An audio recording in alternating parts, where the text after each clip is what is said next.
Oh boy. Forgive me for taking so long with this review, but A, yeah, this has a full script now, and B,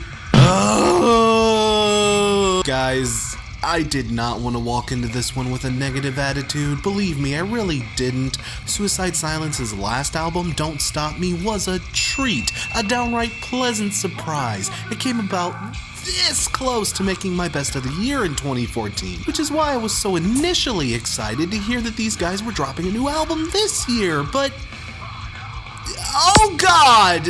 That first single, those overly confident interviews, the backlash to the negative reception. I even did the thing I never do and read other people's reviews on this before making my own, and holy shit, it was looking bad. So I wanted to walk into this album with zero expectations. I wanted to do my best to give these guys the benefit of the doubt and leave my preconceived notions of what this band should sound like at the door. I wanted to give this album every chance I could to impress me on its own merits. I'd like to be the one voice in the dark here that shouts, "No, the critics are wrong, the album is brilliant and misunderstood and ahead of its time." But folks, I always give it to you straight. And straight up, no BS, no hyperbole, this is the worst album I've heard all year. Where the hell do I even start? Well, why don't we tackle the first big warning sign everyone noticed when that first single dropped? Eddie's vocals. See, this is a particularly big novelty dildo floating in my soup because Eddie Hermida did such a phenomenal job proving himself on Suicide Silence's previous record. When Mitch Lucker passed, a lot of people were skeptical about Hermida being able to fill his shoes, but he proved that he had the gore-shedding growls and nail-biting shrieks to make up for and perhaps even surpass Lucker's original throaty howls. But on this album, a pretty good deal of that stellar delivery is tossed aside for more, brace yourself, clean vocals. Yeah, you didn't like the shit on Doris, then this album is gonna make you fucking shit a biscuit because it's all over the place. And this isn't a bad idea on paper, mind. I'm not saying Suicide couldn't mix in a good bit of the old traditional how the rest of us folk be singing melodies in there. The big issue I've got here is, for as ruthlessly talented of a screamer as Hermida is, he is not a good clean singer.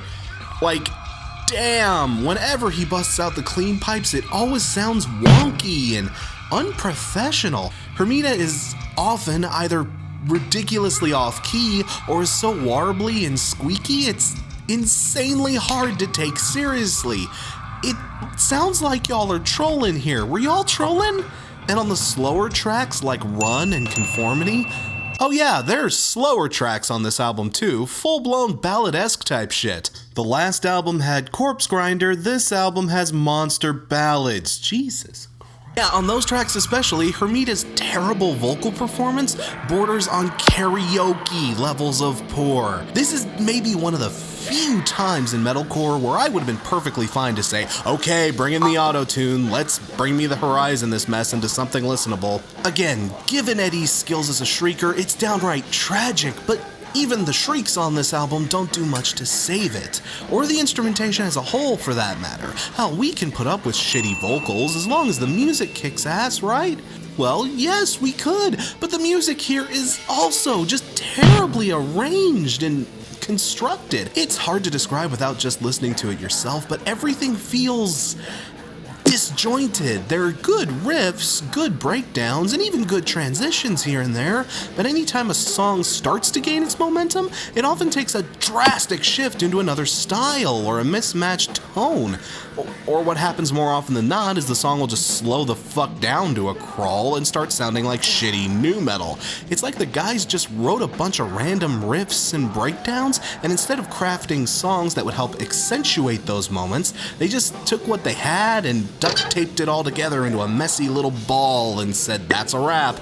The songs sound like Frankenstein's monster if he were being held together with sticky tack and staples. It's just a mess, and it sounds messy. Crash! I can hear, well, virtually no one saying, but just roll with me on this one, it's a hypothetical.